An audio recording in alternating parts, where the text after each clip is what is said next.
উৎসব না হলেও দেশের বিভিন্ন স্থানে বছরের প্রথম দিন বিতরণ করা হচ্ছে পাঠ্য বই। তবে এবছর প্রথম দিন বই পাচ্ছে না বেশিরভাগ শিক্ষার্থী। বছরের শুরুতেই সবার হাতে নতুন পাঠ্য বই তুলে দিতে না পারায় দুঃখ প্রকাশ করেন শিক্ষা উপদেষ্টা। আর বছরের পর বছর বই উৎসবের নামে অর্থ অপচয় হয়েছে বলে মন্তব্য করেছেন জাতীয় পাঠ্যপুস্তক বোর্ড এনসিটিবির চেয়ারম্যান।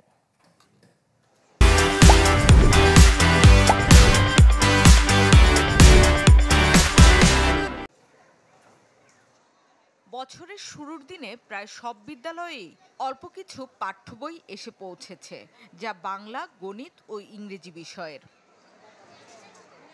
সেটাও একসাথে না আসায় সব শ্রেণীর শিক্ষার্থীদের হাতে বই তুলে দেওয়ার মতো অবস্থা হয়নি। তাই নতুন বইয়ের ঘ্রাণ নেওয়ার সুযোগ হয়নি অনেকেরই। আজকে সকালে তাড়াতাড়ি চলে আসছি বই নিতে। এখন আমার খুবই আনন্দ লাগতেছে বই নিতে পেরে। একটু খারাপ লাগছে কারণ এখন পড়া শুরু করতে পারলাম না।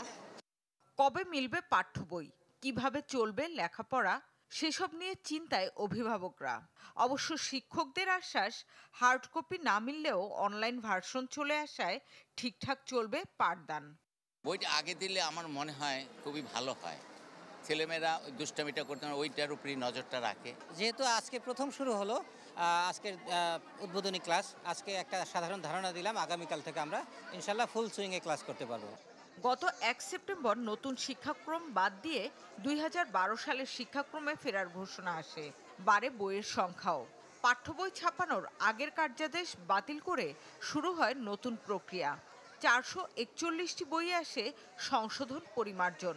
ফলে ছাপানো শুরু হয় বছরের শেষে। তবে অপচয় রোধে বাদ দেয়া হয় বই উৎসবের পরিকল্পনা। বছরের পর বছর জানুয়ারি মাসের 1 তারিখে বইয়ের নামে যে উৎসবের নামে যে অপচয় হয়েছে, সেটি লক্ষ্য করে আমাদের মাননীয় শিক্ষা উপদেষ্টা মহোদয় বলেছেন যে উৎসবের বাহুল্য বাদ দিয়ে আমরা শিক্ষাবর্ষের শুরুতে সকলের নিকট বই গুণগত মানসম্পন্ন বই পৌঁছে দেওয়াই আমাদের লক্ষ্য। রাজধানীর সেগুনবাগিচায় পাঠ্য বইয়ের অনলাইন ভার্সন উদ্বোধন করেন শিক্ষা উপদেষ্টা। বছরের শুরুতে বই দিতে না পারায় দুঃখ প্রকাশ করেন। সকালেও আমি দেখেছি যে বই বিতরণের ক্ষেত্রে কোনো জেলায় ষড়যন্ত্র করেই ওগুলো আটকিয়ে রাখা হয়েছিল। আমাদেরকে যে কত ধরনের কত দিক থেকে বিপরীতমুখী শক্তির সম্মুখীন হতে হয়েছে, এটা কল্পনাতীত।